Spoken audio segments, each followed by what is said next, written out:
Finally मिली, मर सकती है या मर चुकी है। देखो सीरियल है, जिंदा भी दिखा सकती है। रीजन ये है कि मिली ने जहर खाया था, वो भी रात को। सुबह तक जाके पलंग पे जाके जहर खा के सो गई। सुबह सब लोग नौकरी पे ऑफिस जा रहे हैं अपने अपने, मिली को सोता हुआ देखकर। पर इतनी देर तक जहर खाने वाला इंसान आई थिंक ही जिंदा रहता है।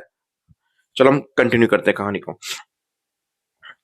अंदर चली गई, सब लोग घर में घुसे, फिर माँ ने दरवाजा बंद किया कि इसने मौका दिया ईशा को चरित्र पे उंगली उठाने का, हमारी चरित्र पे उंगली उठाने का, ये वो। अब कोई कहीं नहीं जाएगा, यहाँ पे बैठेंगे। मिली बोल, कहाँ गई थी? ऐसा कौन सा काम तुम्हें आ गया था जिसका सुबह तक का तुम्हें वेट नहीं हो रहा था और तुम यहाँ से चली गई? क्यों मौका देती हो उसको, औरत को, कि हर बार वो हमारी परवरिश पे उंगली उठाए? क्यों? मिली मिल क्यों?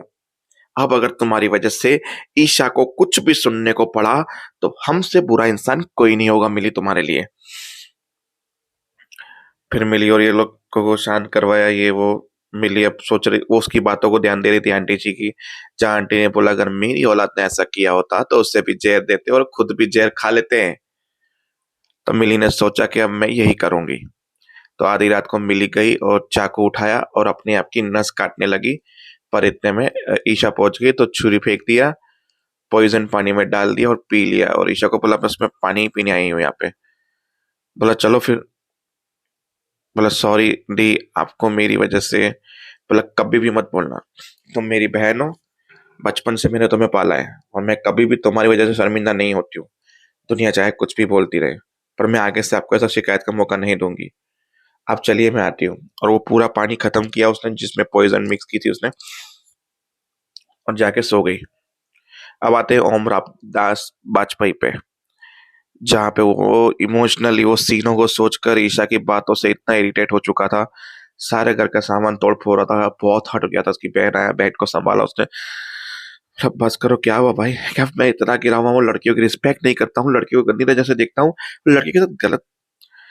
मैं ऐसा हूँ? मतलब मैं एक बहन हूँ, एज अ बहन होने के नाते मैं आपका सपोर्ट नहीं करती हूँ, पर एक लड़की होने के नाते मैं आपको जानती हूँ कि आप ऐसे बिल्कुल भी नहीं हो।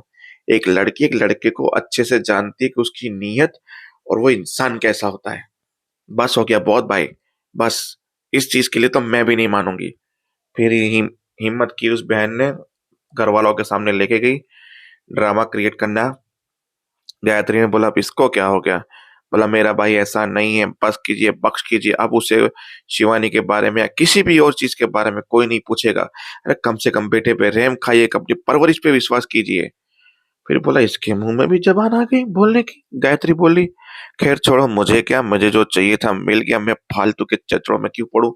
ये करते रहे बैठ के बरम मिला। फिर उसकी माँ आई, मुझे जानता हूँ मैं ओम को। ओम कभी भी लड़कियों के चरित्र पे कभी ऐसा नहीं कर सकता। गले मिल के भरत मिलाप करके थोड़ा ओम का गुस्सा ठंडा किया। सुबह हुई, मिली सोती रही थी। माँ और अंजू मंदिर जा रहे थे और शिव ईशा ने भी ऑफिस जा रही थी। तो अंजू ने बोला मैं उठा देती हूँ वरना चाची चिल्लाएंगी। बोला नहीं, सोने दो उसे। तो वो तीनों चले गए, मिली सोती रही। सनी आया, सनी ने माफी मांगी। पता चला मुझे पापा ने बताया तुम्हारे बारे में, कल तुम्हारे साथ क्या हुआ, सब मेरी वजह गलती थी, ये वो। फिर जैसे हाथ पकड़ा तो पॉइजन की बोतल छिट गई हाथ से। बोला तूने पॉइजन खा लिया, इतनी बड़ी बात हो गई? फिर फटाफट हॉस्पिटल लेके पहुंचा, हॉस्पिटल में एडमिट किया उसने। और डॉक्टर ने बोला कि देखो ये सुसाइड केस है तो पुलिस इन्वॉल्व होगी, और प्लस घर वालों को बुला लो इसके। ईशा ऑफिस पहुंची, वो भी पूरे आधे घंटे लेट, क्योंकि रास्ते में ओम को फोन कर रही थी। बहुत बड़ी गलती हो गई। कल घर वालों को भी बताया कि ओम नहीं पहुंचता तो इसकी जान नहीं बचती और कुछ भी हो सकता था इसके साथ। फिर सब लोगों ने ओम की दुआ की भी, ओम अच्छा लड़का है, बड़ा लड़का है।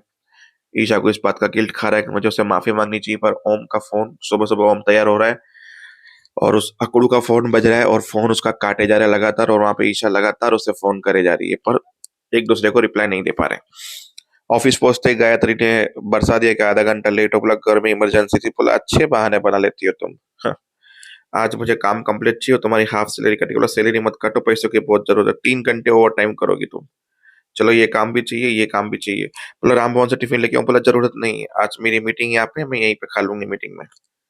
बोला कि टिफिन के बहाने ओम से सॉरी बोल देती, पर वो भी नहीं मिला। अब जैसे ही काम का वर्क लेकर बैठी, इतना हैवर्क और 3 घंटे का ओवर टाइम, वहां पे सनी का फोन आता है। बोलता है कि मिली ने ज़हर खा लिया, जल्दी से हॉस्पिटल आ जाओ। फिर ईशा को याद आता है वो रात को बोल रही थी कि शिकायत का मौका नहीं मिलेगा, ये वो ऐसा कदम उठा लेगी और जा रही थी वापस से गायत्री आ गई।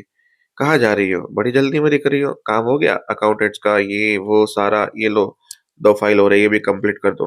बोला मुझे इमरजेंसी जाना पड़ेगा हॉस्पिटल। बोला वो अच्छे बहाने हैं, अगर तुम आज से यहाँ से गई तो वापस मत आना, यू आर फायर्ड। बस वहीं पे एपिसोड खत्म होता है। अवीशा उसे क्या रीज़न देगी, क्या नहीं देगी, आई डोंट नो, या चली जाएगी या सच बताएगी कि मेरी बहन के साथ क्या हुआ है। क्योंकि वहाँ पे माला और उसकी जो सेक्रेटरी है गायत्री की, वो दोनों हैंडल कर रहे हैं ईशा को, और गायत्री को एक्चुअली में प्रॉब्लम पता नहीं है। पर देखते हैं कि गायत्री को क्या जवाब मिलेगा। तब तक के लिए जय हिंद।